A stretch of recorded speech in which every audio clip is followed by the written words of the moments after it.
So we have our fade in playing and our conversation starts right away, but it's mega confusing because it's telling us certain characters are talking, but we don't see them. And so it's kind of creating this disconnect that's very disorienting for the player.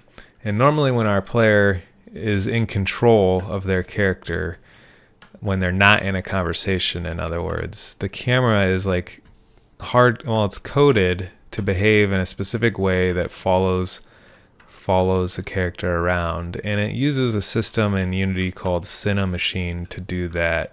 And cineMachine is nice. It lets you do things like easily not clip through walls when you move the camera into a wall.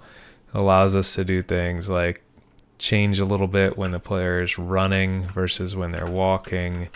It has a lot of nice transition and follow effects, but the way that dialogue system is set up, there's actually a whole bunch of nifty cinematography features built in that don't work with cineMachine inherently. There are ways to use cineMachine, but I'm not going to do it because it's just not as robust, I guess I'd say, and it requires more manual setup.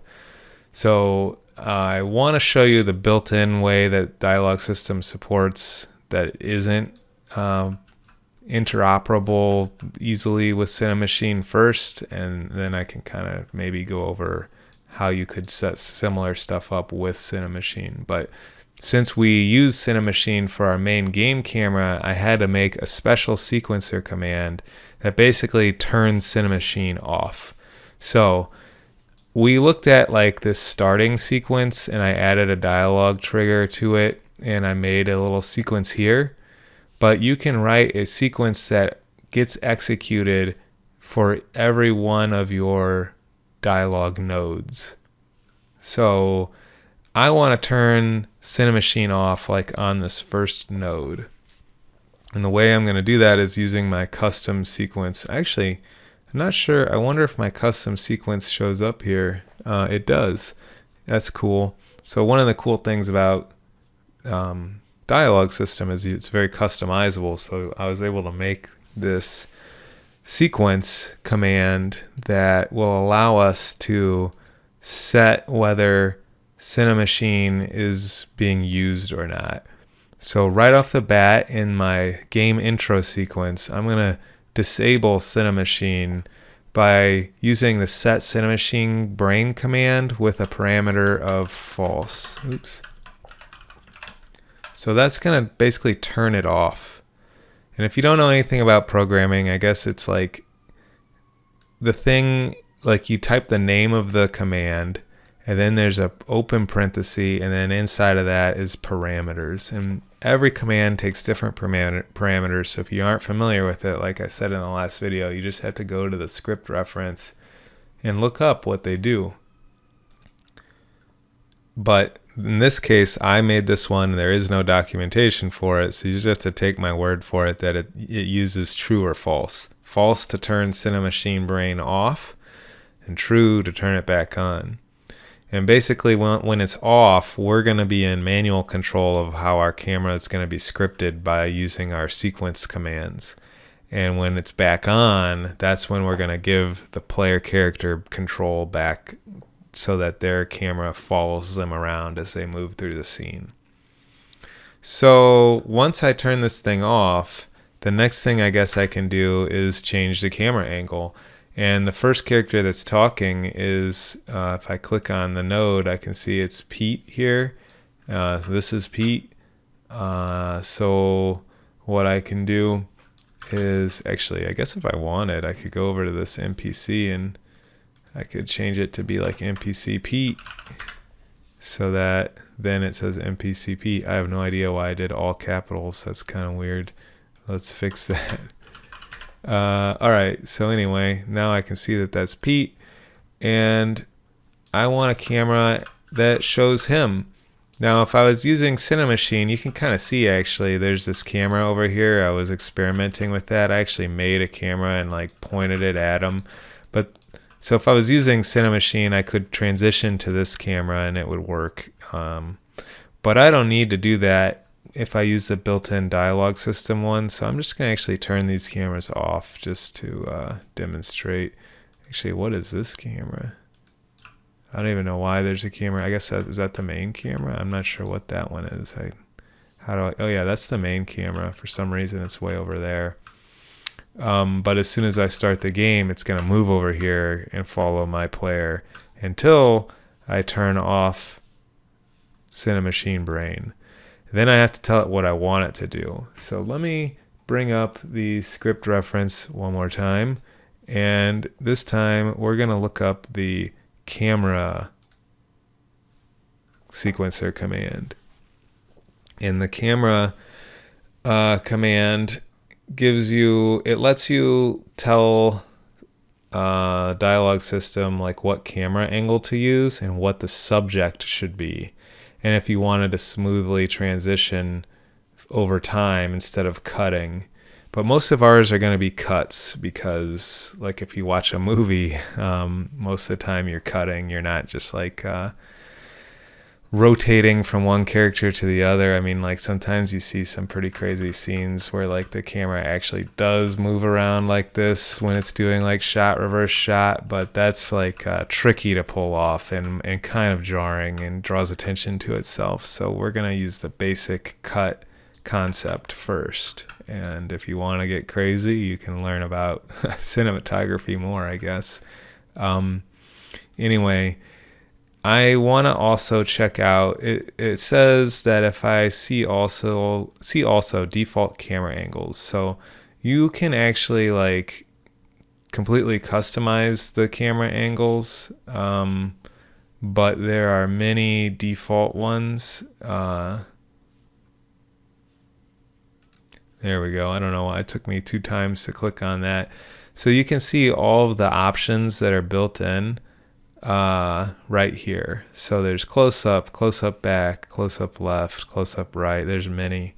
I think I can get away with using these default ones for most of my work I want to do. But if it ever seems to be not working, I could look up how to change the camera angles and kind of create additional options here, or change what close-up means for a particular character. That's something that's supported. But for now, let's just try a close-up on Pete, like at the very beginning. And it's pretty cool because I don't even have to like set that camera up. It kind of gives me a default concept of what a close-up on Pete could be. So I'm going to use the camera command. And the first parameter is what the angle is, and it's going to be close up. And again, like, it's probably pretty important to make sure we're using these exactly as they appear in the list here. So capital C. And then the next would be like the subject. Who do I want the close up of? I want the close up to be of Pete. So I could, if you go back to the camera, like sequencer command documentation, you can see that subject is the thing that we want to focus on. So it could be the speaker or the listener. And it says default is speaker. Or you could name a game object in the scene, which would involve you typing in the name exactly like it says. So I could start with that. So the object I'm dealing with here is Pete at T-pose. So why don't I just copy that, because it's kind of, I want to make sure there's no typos basically. So I'm going to copy that, and I'm going to go back to my node here, and I'm going to, in the second parameter after the comma, I'm going to paste it in. And then I'm going to hit a close parenthesis and semicolon, and let's just hit check. All right, it's green, it's working. I don't think it would catch a typo in like this part. So just keep in mind that you really should probably be copying and pasting some of these names so that you don't mess up typing it. So what I would expect to happen now is that when I run the game, it's going to show me a close-up of Pete. But it's probably not going to show me a close-up as Pete for like with the timing that I want, but we'll see. Oh, and if you look at that, it's like maybe Pete has a little too close actually. So I guess maybe I want more of a like a close-up is only showing his face here. Let's go back and consult our camera angle list. Default camera angles. I'm just gonna middle mouse click that to get it in a new tab here. So maybe a medium shot would be better. So let's go in and change it to a medium and try that. That's pretty good. So it's gonna just stay on Pete indefinitely. I don't want that. And actually when it's done, you can notice like my camera doesn't follow the player anymore. So what I'm gonna need to do, I guess, is over on these, I probably need to turn the Cinemachine Brain back off. Or back on rather. So before I get any further, that's what I'm going to do. So it's kind of annoying because there's actually two nodes here. I'd have to put this script on, the sequence. So I'm going to use the set Cinemachine Brain true to turn on the camera that follows my player around. And I'll do the same thing here. Eventually, if I ever added like a child node here, I would probably want to get rid of this and put it back in there. But for now, I guess this works. So let's just confirm that when I've clicked through my dialogue, I can play again. Yep, there we go. Cool. So then Jody's talking next. So on this node right here, I want to say something like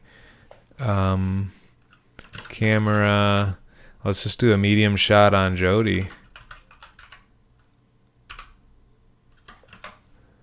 And I have to type in Jody's name. So let's try the like using the speaker here, which is actually the default. Because I can see that the actor here is Jody. I'm not sure. Let's see how that works. And maybe it works well, or maybe I need to type in Jody's game object explicitly. We'll find out. So we got, so it worked, but did you see how it like instantly skipped Pete? It skipped a lot. So the issue here is that there's something called a default sequence. And basically I would really recommend that you watch the first video tutorial from Dialogue System. Like, let me just pull that up too here. So if we go to Pixel Crushers, Dialogue System, Video Tutorials, there's one about sequences, cutscene sequences, part 1. I would recommend checking this out. It'll explain part of the timing and the default sequence stuff. But basically, there's a default sequence that tries to wait an amount of time based on the text that you've typed in for the dialogue. So in other words, since quick get in is pretty short, it tries to guess how long it's going to take for that to like unfurl on the typewriter effect. And then after that amount of time, by default, it'll go to the next node, which is Jody over here.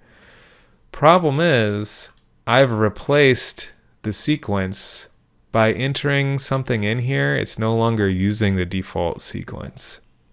and so it's doing this instead.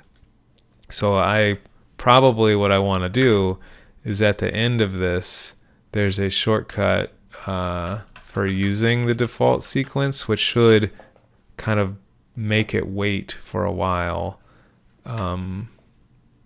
based on whatever text is typed in here. I'm not sure if I have that syntax right. It's 2 curly brackets, and then inside I have default typed in and my semicolon at the end, like every other line. So I probably want to make sure I put that in at the end of all of my, oops, I should have copied and pasted that. Let's go back and do that. So I want to make sure I have this default thing in, oops, at the end of all of my lines. This one I don't need to yet because there's no sequence, but this one has a sequence. Interesting. So like on this one, I don't really want this to happen until I'm done with this. So let's worry about those later. Let's just check out these first two and see how they go. So there's Pete. As soon as it switches and shows Jody. And then when I click it, I'm back to playing. So that actually works okay. So what I think I want to do next is after Jody, I want to go back to Pete again. So let's just go ahead and maybe copy this one and put it over here and see if it works. So medium shot of the speaker, which is Pete, and then we'll let it hang out for the default amount of time. Let's try that.